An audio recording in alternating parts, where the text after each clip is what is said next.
audio. Oh. Now there's audio. Ah, that's what I would sound like if aliens had no ears.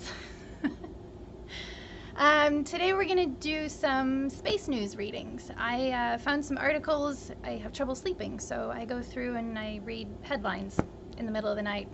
And I forward articles to myself that I think are interesting and I want to read later. And I had Robot Ricky here select a few that he thought would be interesting for me to read. So I'm going to read those articles. I don't know which ones they are. I probably forward about between 10 and 20 emails to myself every week. So I don't usually get back to reading them, so this is kind of fun. So the first article that I forwarded to myself thinking it was interesting at probably 4 o'clock in the morning is this one here. I don't know what ones he selected, so we're gonna figure that out together. This is from Universe Today, Space and Astronomy News. And the article is, with its new extension, Juno is going to be visiting Jupiter's moons. So if you saw the Europa alien reading a couple weeks ago, this will probably tie into that. I have not read this article, but I thought it was very interesting in the middle of the night. Here we go. I don't know when this came out. January 12th, 2021, so this was one I had found just recently. All right, the Juno mission to Jupiter has been extended to September 2025, or however long the spacecraft can keep orbiting around Jupiter. While Juno has so far focused its attention on the giant planet alone, the mission extension will include observations of Jupiter's rings and large moons, along with targeted observations and close flybys planned of the moons Ganymede, Europa, and Io. Ooh, can I get some Europa in observations? This will be the first close flybys of these moons since the Galileo missions in 1995 and 2003. Oh, I didn't know it's been that long. One of the exciting things about the mission extension, said Scott Bolton, Juno's principal investigator, speaking on September 2020 at a meeting of NASA's Outer Planets Advisory Group, is, wow, that was a big introduction. We're going to go and visit the satellites and the rings. It really becomes a full system explorer, not as focused as the Prime mission was, so it feeds potentially a more diverse community, because the satellite geologists, the ring people will the ring people will all get data that I think is very interesting and unique. I guess there's scientists called the ring people. Oh, here's a very pretty picture of Jupiter. Is that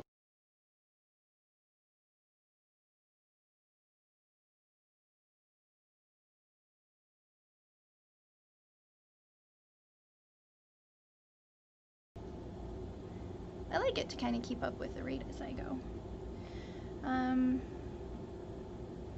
Let me read the caption on this image because it's really nice. A multitude of magnificent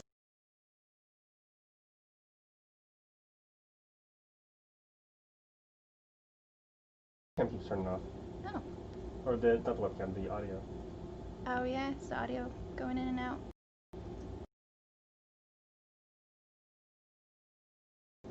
Must be a hotkey. Oh. We're having audio issues. Should we start again or do another one, or? I mean, it's some kind of audio. If no one's watching yet, we might as well just restart it. You can. Sure. I hadn't gotten far yet. Or, I don't know, we'll keep going. Did you stop it already? The audio's going now. It is going now, okay. A multitude of magnificent swirling clouds in Jupiter's dynamic north-north temperate belt is captured in this image from NASA's Juno spacecraft. Appearing in the scene are several bright white pop-up clouds, as well as in, let's sound it out together, because anticyclonic storm, known as a white oval. Oh yeah, you can see the little white oval right there. That's neat. Apparently there's a term for that kind of storm. Juno has made discoveries about Jupiter's interior structure, magnetic field, and magnetosphere, and has found its atmospheric dynamics to be far more complex than scientists previously thought. The camera on board the Juno cam has provided stunning views of the gas giant world. Space imaging enthusiasts are anticipating the Juno cam views of the Galilean moons should be nothing short of spectacular. Juno did take long-range images of the moon Ganymede in 2020. Juno arrived at Jupiter in July of 2016, so ancient times. And originally the projected end of the mission was February of 2018 because of how close the spacecraft was going to be to Jupiter and its radiation-laden environment. The harsh working conditions were expected to eventually make the spacecraft inoperable.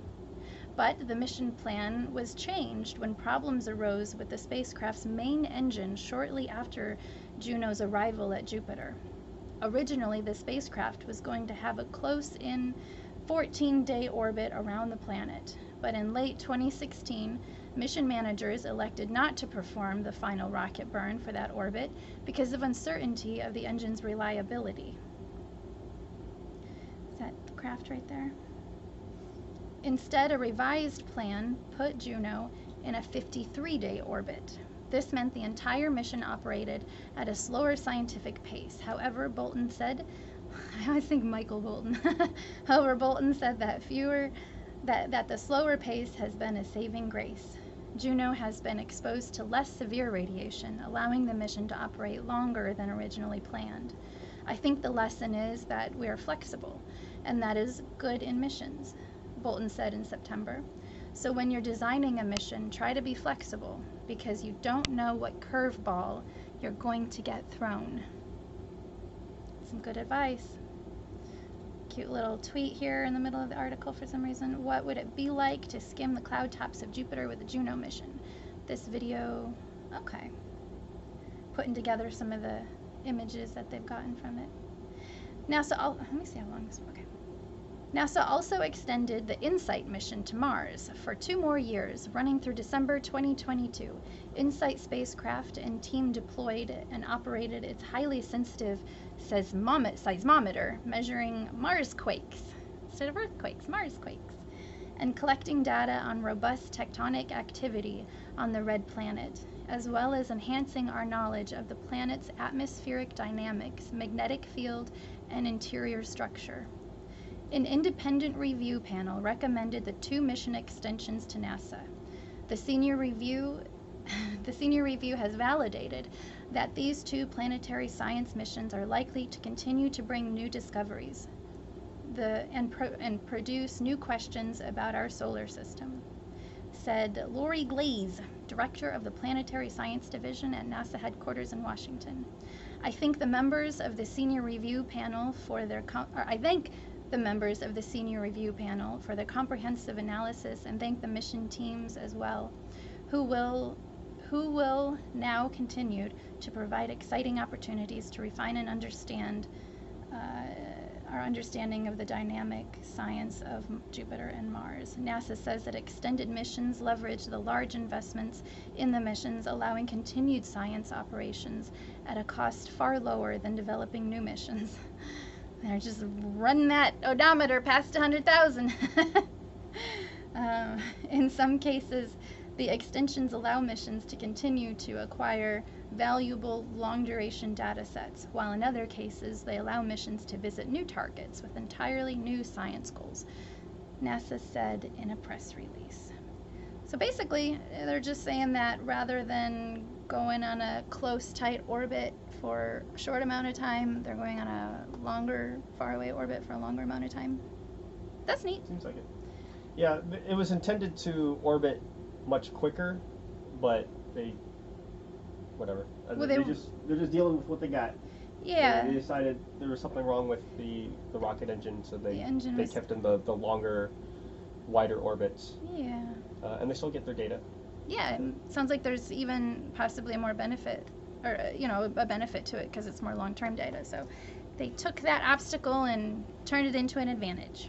Most of the time, NASA will extend a mission as long as the hardware is still running. Because Yeah. it costs billions of dollars to get that stuff out there, and so while it's still there and working, you might as well keep using it. You just got to pay the staff and the ground facilities. Was get it? that funded for however long they extend the mission. Yeah, if it's still running. Sometimes they don't make it to their expected. Although sometimes they go way beyond. Is it Spirit and Opportunity that they were thinking would last like so many months and it lasted like so many years or something like that? Because of all the dust, it cleaned off the sensors. Yeah, there were a couple of Mars rovers, one that kept going on for quite a while just because little dust devils would clean up the solar panels and keep running. They helped it instead of hurt it. Yeah, I think eventually they died because the cold got to the batteries that couldn't stay. I think one of them. Isn't one of them still around, or are they both gone? Those ones are gone. Curiosity's definitely Curiosity's still going. Yeah. Curiosity is nuclear powered. Curiosity's about to get a partner. Yeah, Curiosity is nuclear powered, and the new one that they're sending up, or they have sent up and will just be landing shortly, is also nuclear powered. Yeah. Perseverance. Yeah, hopefully. How do we get to the next one? So that one is on another tab. Do I just whoosh it to the side? No, it would be off the top of the browser. The browser window. Ah. Citizen science, this one? Yes. Citizen science is booming during the pandemic. Oh yeah, I thought this would be a nice one to read so people can do space stuff at home. So here is an article. I will read it for the first time with you about astronomy that you can do safely right now. And we'll get some smarty pants feedback. Citizen science is booming during the pandemic. From backyard astronomy to birding, amateurs have been busy collecting data and making real discoveries. This came out January 10th, 2021 by Sigal Samuel. It was in Vox.com. Okay. On a cold night in... Oh, it's a personal story. Okay, let's get ready. On a cold night in November, I bundled up in my coat and hat and gloves and lugged a telescope into the backyard. I've been given a serious mission, but first I allowed myself a few minutes of fun. I use a telescope to observe, I haven't seen this one, the Cigar Galaxy, the Dumbbell Nebula, Orion's Belt. There they were, gleaming brightly in gold and blue and pink, steady friends in a painfully unsteady winter. Yeah, they are nice to see. Then I got to work. I moved the telescope across the sky until I found my target, a near-Earth asteroid. Scientists don't know much about it except that it would threaten life on our planet if it ever collided with us. So they'd asked amateurs like me who happened to live somewhere with a view of the passing asteroid to observe it and record data on it. I was using a new smartphone called Unistellar Eviscope. Eviscope? Eviscope. Unistellar Eviscope, which digitally strips out light pollution to produce stunning images and allows backyard astronomers to upload their data to scientists at the Search for Extraterrestrial Intelligence, SETI Institute. It was SETI that had sent me an alert asking me to please go out and look at the asteroid. It didn't look terribly impressive, just a blob tracing a line across my eyepiece as it flew through space. But I captured the data anyway and sent it to the scientists to analyze. It was after midnight when I finally went back inside and fell asleep wondering, what were the chances I'd discover something that would actually help science? I'm not alone in pursuing this kind of activity nowadays. The pandemic has driven a huge increase in participation in citizen science, where people without specialized training collect data out in the world or perform simple analysis of data online to help out scientists. Stuck at home with time on their hands, millions of amateurs around the world are gathering information on everything from birds to plants to COVID-19 at the request of institutional researchers.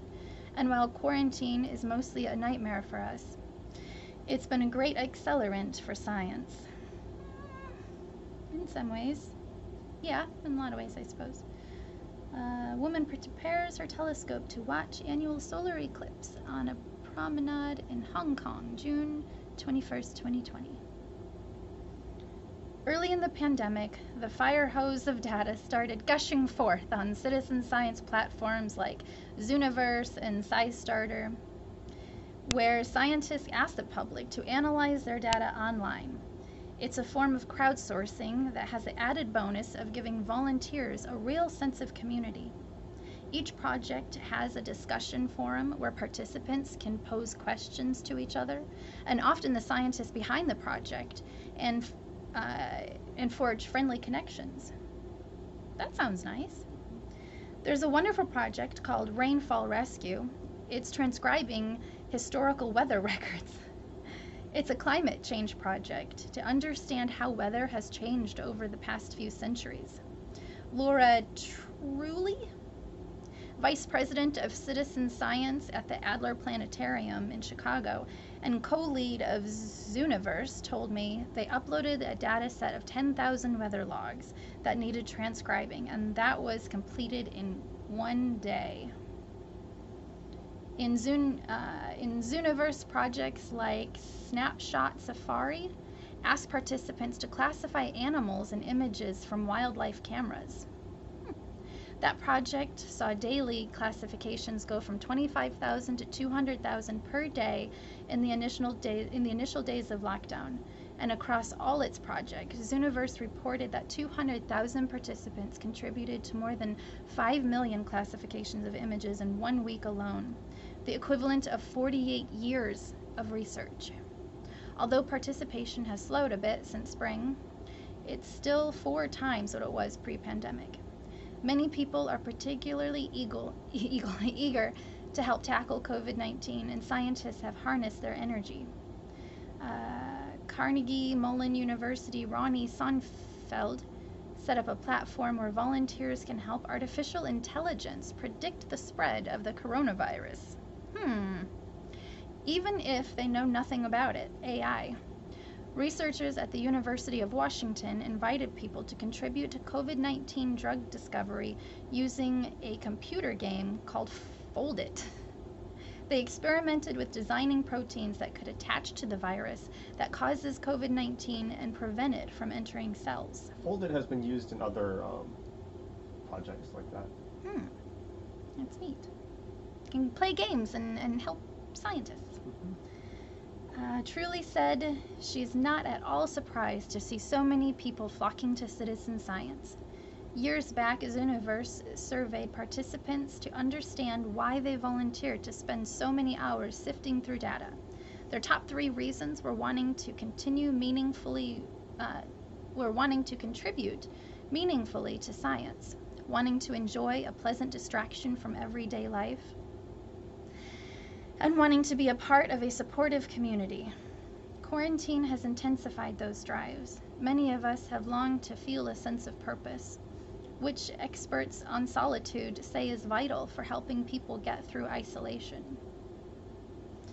We've often carved a distraction from the anxiety spiral of reading news about the coronavirus, not to mention politics and the economy, and looking at beautiful pictures of the stars or animals offer that. That's kind of what I do. Lots of. Look at pictures of space to resettle. And we've all missed hanging out with people. Getting there, yeah. People are just really needing to connect in meaningful ways, Truly said. Welcoming online communities provide a wonderful outlet for that. How does citizen science work? What sort of discoveries have people made? If you're new to citizen science, you might wonder how amateurs can start analyzing data without fear that they're going to get it all wrong and ruin a scientific project. I definitely had this fear when I was first dipping my toes into it.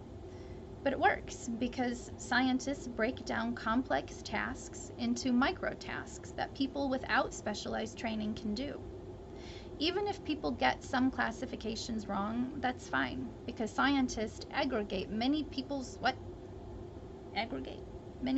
classifications Zooniverse gets 25 to 45 people to classify every image, relying on wisdom of the crowd algorithms to arrive at an accurate result. So yeah, if you're wrong, like 25 to 45 people will be wrong too. if it gets all the way through to anyone messing something up, so it's fine. In 2018, analysis showed that data collected by volunteers and scientists agreed 96% of the time. So, for instance, when I opened a Zooniverse app on my phone and clicked on a project called Disk Detectives, it gave me a 2-minute tutorial on how to identify stars with certain kinds of disks around them. These stars are more likely to have planets. I didn't know that. Then I swiped through a bunch of images, jotted down whether I saw a disk or not, and that was it. That sounds pretty easy. It's so simple that at this point you're probably wondering, why don't scientists just get computers to do this? Surely this is a task for AI. Yes and no. Part of what people are doing when they classify data on these platforms is creating the training sets for AI. They're teaching computers to recognize the patterns that they, the humans, can see. Trying to turn them into people. But I know I'm saying this name wrong. Truwilly said part of what the humans are doing that the AI will never be able to do is to identify the unusual or the weird. Humans are very good at that. A delightful example of this arose on Galaxy Zoo, one of the astronomy projects on Zooniverse, soon after it launched in 2007. A participant noticed an unusual-looking bright green object and posted about it on the forum, asking if anyone else had seen anything similar. Soon a whole discussion thread sprang up titled, "Give Peas a Chance," with participants calling themselves the Peas Corps. Together, they collected more than 100 of these celestial objects. Ooh, I hadn't heard about that. Little green blobs? Scientists eventually realized these were a special type of galaxy that had never been found before. They represent an important stage in galaxy evolution. In 2009, the scientists published a paper on them in the monthly notices of the Royal Astronomical Society, crediting 10 citizen scientists from Galaxy Zoo in their contribution to the research. So they made it in science papers. Because the research team didn't know that type of galaxy existed, there would have been no reason to train a computer to look for that. Truwilly explained, so you would never have found that unless you had hundreds of thousands of people looking at all the data and just able to flag the unusual and bring it to the discussion forum. So there is still some advantages to hiring people over computers.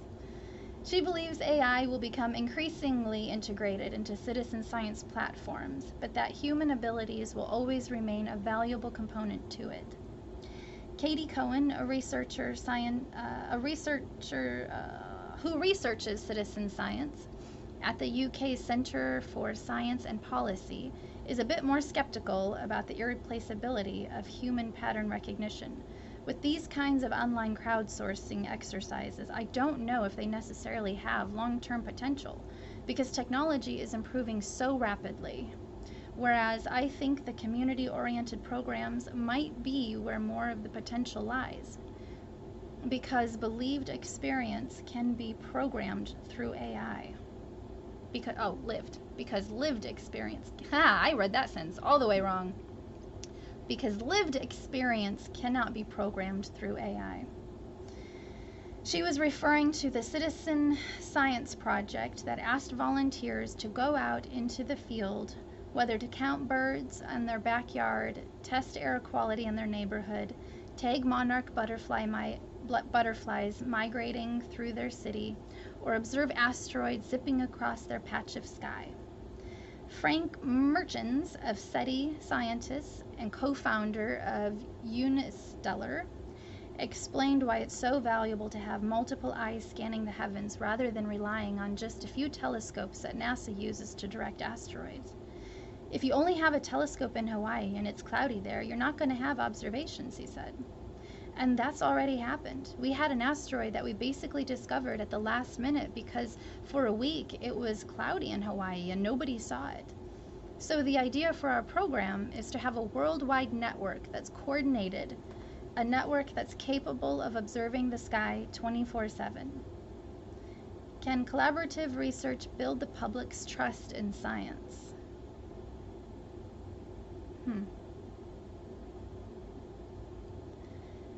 That's like most of the meat of it. Yeah. But I want to read this part. That's okay. At a time when public trust in experts has declined precipitously,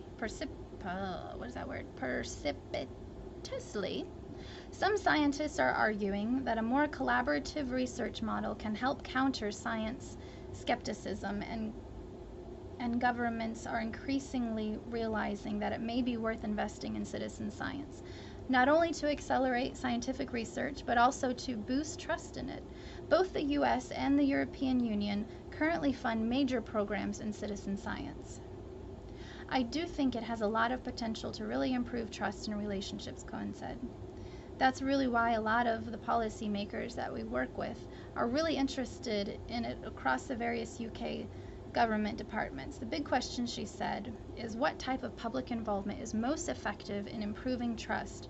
Most citizen science projects choose volunteers for simple data collection or analysis aimed at helping professional researchers, but some seek to involve volunteers on a deeper level, putting them on almost equal footing with the researchers.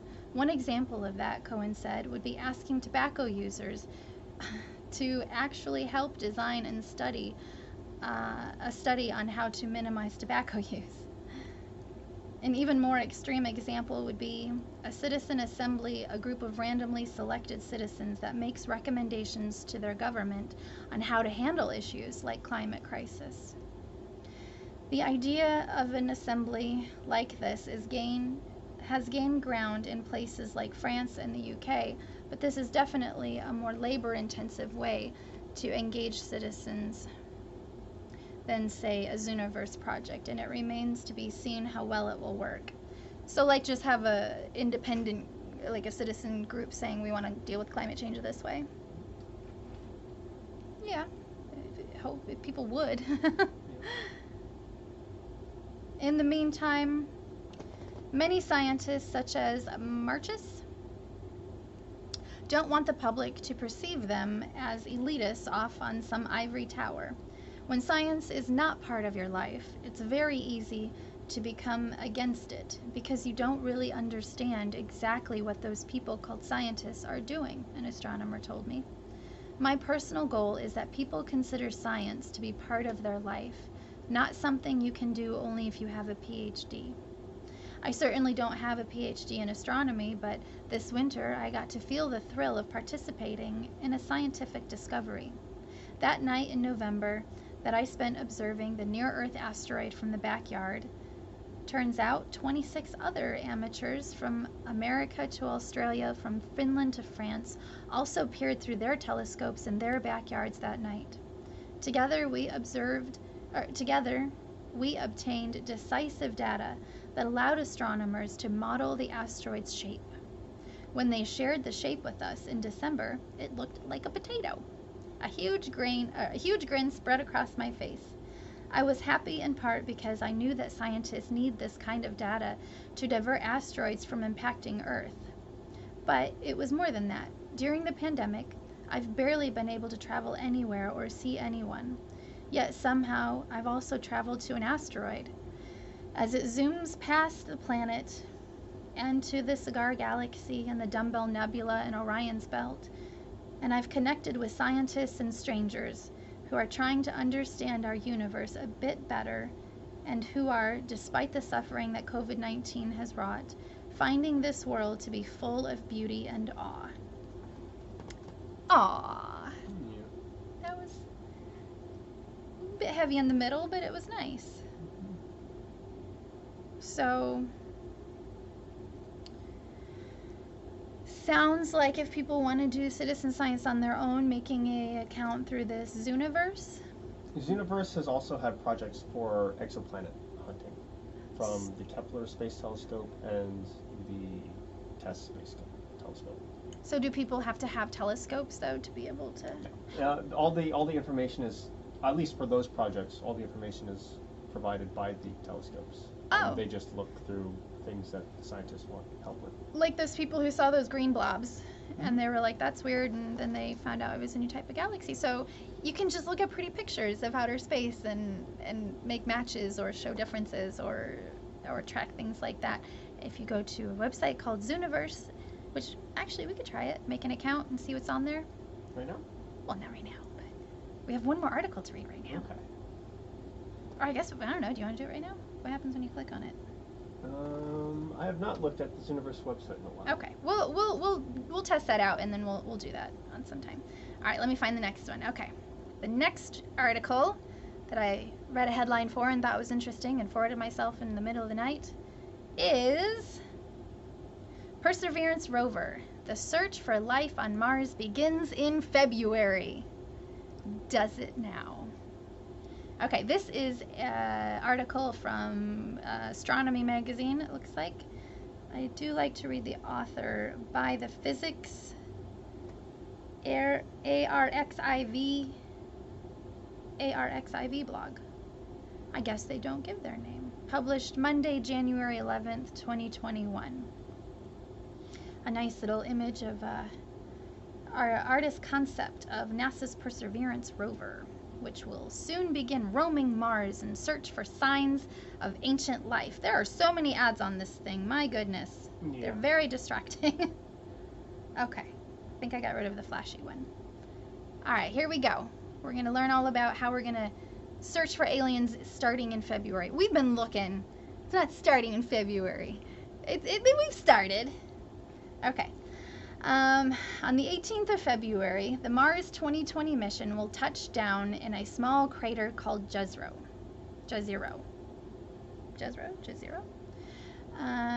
near the Martian equator. The mission includes a rover called Perseverance that will explore the area, analyze rocks, and gather samples to be returned to Earth by a later mission due to fly by in 2026. So we're gathering a treasure trove of rocks that we're hoping to then come back and collect. That's kind of exciting. We're literally going to have a buried treasure, or not buried, but a treasure on Mars that people need to go back and get. Jezreel is interesting because it was once filled with liquid water. So should contain significant evidence of its effects. Even more tantalizing is a possibility that the crater once hosted life. Indeed, part of Mars 2020 mission is to search for signs of life and any biosignatures preserved in the rock. Planetary geologists have long studied Jezreel, making it a potential landing site for Mars missions. But the decision to send a rover there has made it the target of much more study. In particular, the Mars Reconnaissance Orbiter, currently orbiting the red planet, has sent back numerous visible and infrared images of the region that have allowed geologists to study remotely the types of rock Perseverance is likely to encounter. Now, Adrian Brown from NASA headquarters in Washington, D.C., says this work has helped to create a remarkably detailed picture of the rocks that Perseverance will find and how they might have been altered by the action of water. Brown also discusses the idea that the rocks in Jezreel Crater, Jezreel, are similar to the earthbound outcrops of Warrawana, Australia, which contain the oldest fossilized evidence of life on Earth. Well, that's neat. We're sending it to a place where it's similar on Earth. It has a bunch of old fossils. Ooh, this is a natural color image. I always like seeing natural color images of things instead of the enhanced ones are pretty, but it's nice to see the natural colored ones. Neat. Oh, that was shot from an orbiter. So that's the landing site right there. We're gonna I think it's using the same thing as Curiosity with the hover and then the drop. Oh, that's what my shirt was from. Ah, there we go. I don't know if you can see it. This was from Planet Fest when Curiosity landed. I was at a little viewing thing, and Bill Nye was there. I got to meet him. It was neat. Okay, back to the article. First, some background. Mars was once very different from the dry, arid planet we see today. Some 4 billion years ago, Mars's many volcanoes, some of the brightest in the solar system, began pumping huge volumes of gas and dust into the atmosphere.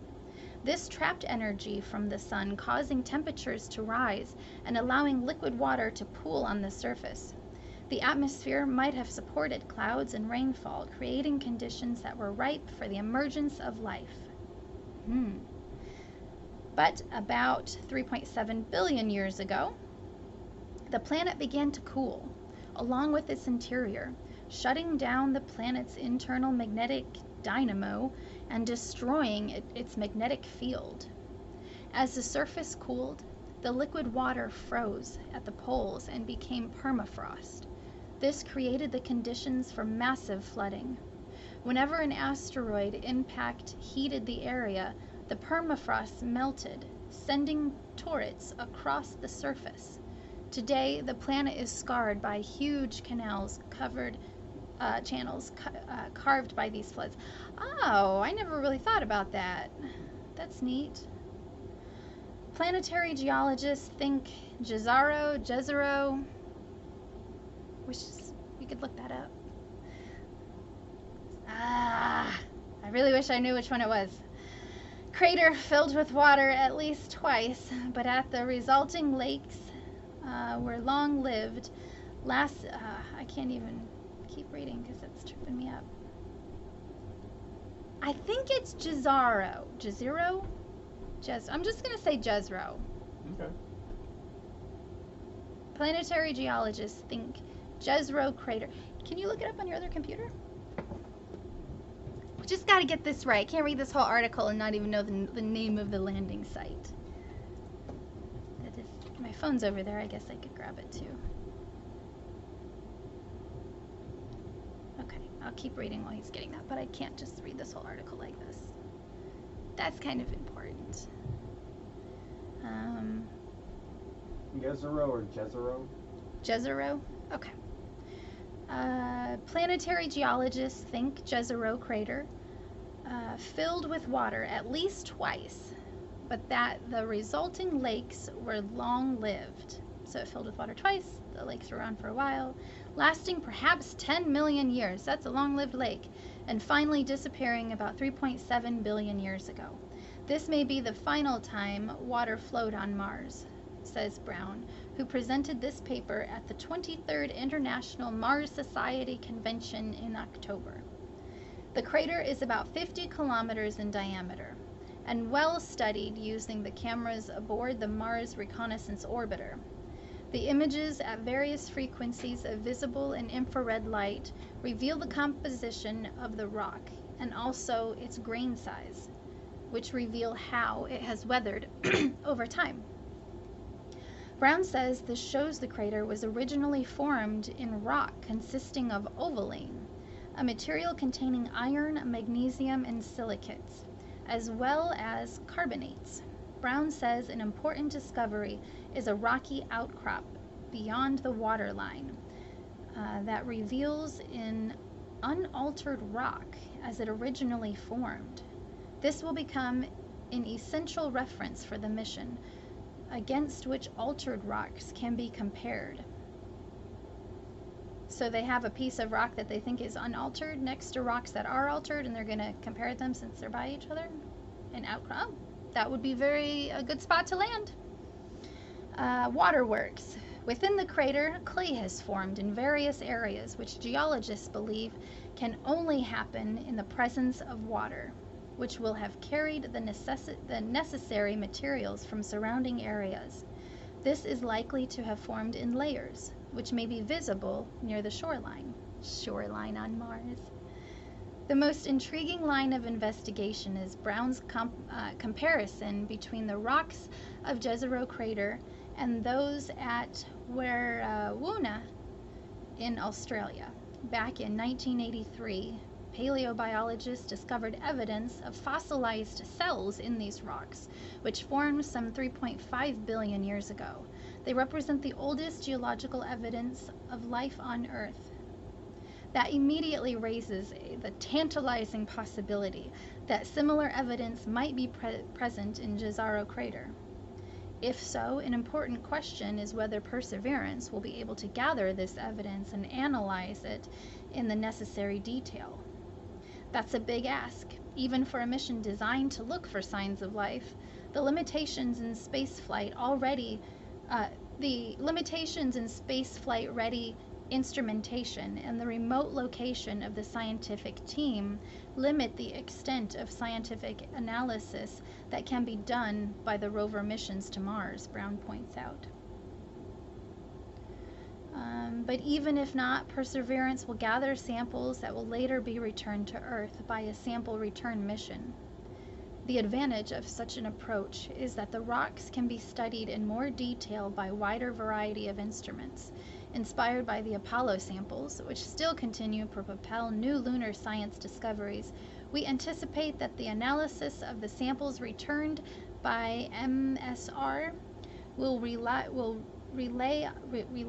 on future instrumentation that may not even exist today, says Brown. Brown says NASA and the European Space Agency have agreed to work on the sample return mission together.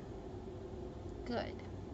The nominal launch date is planned for 2026, with the nominal return of samples by 2031, he says.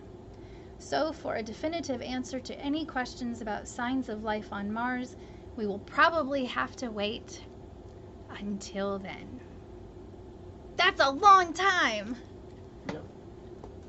So... Another 10 years, maybe? So the launch, when is the launch date for Perseverance? It's already launched. It'll land in February. It'll land in February. Okay, that's why they're saying that. So this 2026, then that's the launch of the vehicle that's going to bring the rocks back? Mm-hmm. Maybe. Hopefully going to bring the rocks back. Why is it not bringing the rocks back until 2031? Well, I mean, it's going to launch from here. Yeah. And then it'll land on Mars after a certain amount of time. And then has to go around and pick up all the things. And then has to launch the stuff, and it takes time for it to get back here. Okay. So it's just got a lot of travel to do. Mm-hmm. But that's kind of exciting. I like following the alien hunt drama. We'll find something someday. It'll probably be a microbe or a fossil or something like that. And it could very likely be this. This sounds like a really good landing site. The this picture here where you can see the gray, all the different topography. It does. They say that when they land, they want to pick places that have a diverse range of things to study. So this looks like it would definitely be that. And this was apparently full of water for millions and millions of years. So, you know, places on our planet that were full of water, we tend to find little fishy fossils or little, you know, what are those things we kill in Ark for black pearls? Oh, the trilobites? Trilobite thingies, little Mars trilobite. And so the rover is going to land in this crater. It will probably get samples from this crater. It has the ability to roam around and rover and stuff like that. And so it'll probably gather from a couple different ones, but definitely it will gather some from this area. And then it'll put it in a little spot where it's going to wait for someone to go to Mars and pick them up and then bring them back here so we can take a look at them. There are studies that can be done on the rocks while they're on Mars. The rovers are basically a computer or a science lab. They have all kinds of lasers and filters and things that they can do to zap them and look at the dust that goes and the light that passes. And but there are a lot of limitations still. So bringing them back to Earth would be the best way to find it. Unless it's something like super obvious, like a trilobite fossil or a fish fossil just sitting there in the rock that it just like lifts up and it's like, oh, there's a fossil. There they are. It has cameras too, so we'll be able to hopefully see it while it's zapping its little rocks and analyzing what's inside of them, and maybe we'll see it, something a little scurry ran down, or some little fossil shell or something. It's exciting. So February, it'll land. I'm not, probably shortly after it will start doing its own research. And then, so far, Curiosity has not found, it found all the schnapps. Oh boy, let's see if we remember. Schnapps, carbon, hydrogen, what's the N? Nitrogen, oxygen, phosphorus, and sulfur. Oh, I used to be able to say those so quick. Rusty, it's been a while. And the schnapps are the basic elements that are common to all life that we've found on Earth. Yeah, the pieces of our pieces.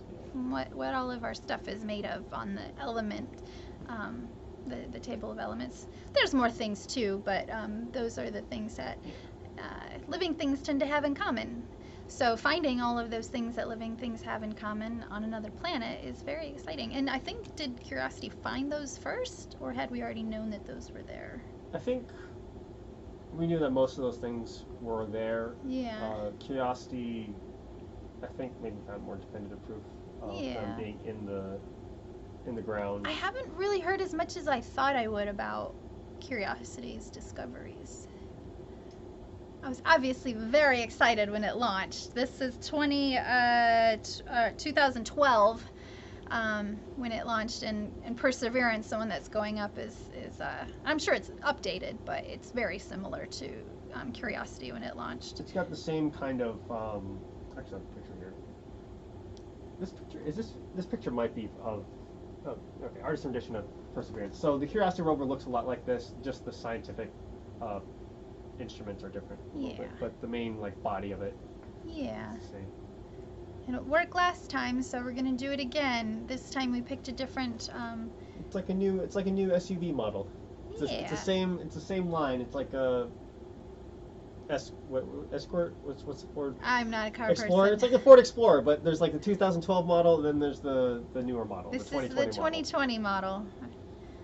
And apparently it's hopefully gonna find aliens. So I'm gonna keep reading alien articles because I really like them a lot. And one of these days we're gonna find one where it says we did it. And I'm going to be incredibly skeptical because I find articles like that all the time, as anyone with insomnia who looks up space news in the middle of the night would. And they're never right. So I will probably not believe it until, I don't know what it would take for me to believe it. Reputable scientists that I know personally start to tell me that it's true. Then I might. But I want to, so we'll keep reading alien articles. It's kind of exciting.